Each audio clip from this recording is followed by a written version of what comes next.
D1 और D9 यानी नवमांश कुंडली और लगन कुंडली में कंफर्मेशन कैसे लेना है। तो मैरिज प्रिडिक्शन में लगन कुंडली देखकर कंक्लूजन दे देना अधूरा एनालिसिस होता है। लगन कुंडली हमें जीवन का मूल सिद्धांत, प्रॉमिसेस, नेटल चार्ट के प्रॉमिसेस बताता है, लेकिन नवमांश उसका वो पार्ट है जो डीपर स्ट्रेंथ और मैरिटल अनफोल्डिंग, रिलेशनशिप्स के अनफोल्डिंग को समझने में सहायता करता है। मान लीजिए लगन कुंडली में 7th हाउस का जो लॉर्ड है वो बहुत स्ट्रांग है, वीनस भी अच्छी स्थिति में है, तो पहली नजर में आपको क्या लगेगा कि मैरिज प्रोस्पेक्ट्स बहुत सपोर्टिव होंगे।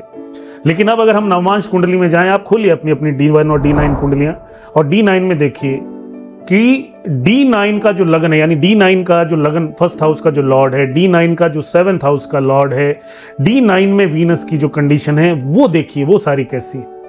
तो D1 और D9 अगर दोनों मैरिज को सपोर्ट कर रहे हैं तो प्रेडिक्शन में कॉन्फिडेंस आएगा और अच्छे रिजल्ट मिलेंगे। लेकिन D1 स्ट्रांग हो, D9 में 7th हाउस या 7th हाउस का लॉर्ड एफ्लिक्टेड है, मेलेफिक प्लैनेट्स के कॉम्बिनेशंस में है, तो मैरिज में दिक्कतें आएंगी, एडजस्टमेंट करने पड़ेंगे, डिले हो जाएगी, रिलेशनशिप के अंदर इश्यूज आएंगे, गलत रिलेशनशिप बनेंगे, extra marital affairs, private relationships बन जाएंगे। एक और एग्जांपल से समझते हैं कि D1 में, मान लीजिए D1 में कोई प्लेनेट है जो 7th हाउस का लॉर्ड है, मान लीजिए जुपिटर है, और वो 12th हाउस से कनेक्शन बना रहा है कि फॉरेन का स्पाउस आ सकता है या बहुत दूर से कोई स्पाउस आएगा।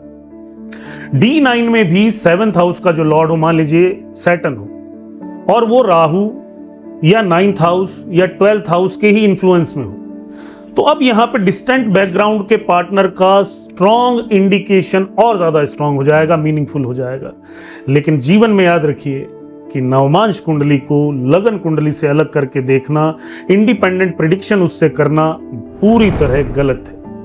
D9 D1 के कॉम्बिनेशन को कभी भी कैंसिल नहीं कर सकता, और वो उसकी क्वालिटी को सिर्फ स्ट्रेंथ, रिफाइन, पॉजिटिवली या नेगेटिवली कर सकता है, इतना याद रखिए। D1 प्रॉमिस देता है और D9 उस प्रॉमिस की डेप्थ कितनी है वो बताता है, और महादशाएं, अंतरदशाएं ये उसके समय को बताती है। अगले एपिसोड में हम समझेंगे कि मैरिज में डिले और डिनायल एक ही बात क्यों नहीं है, कैसे समझें इसको।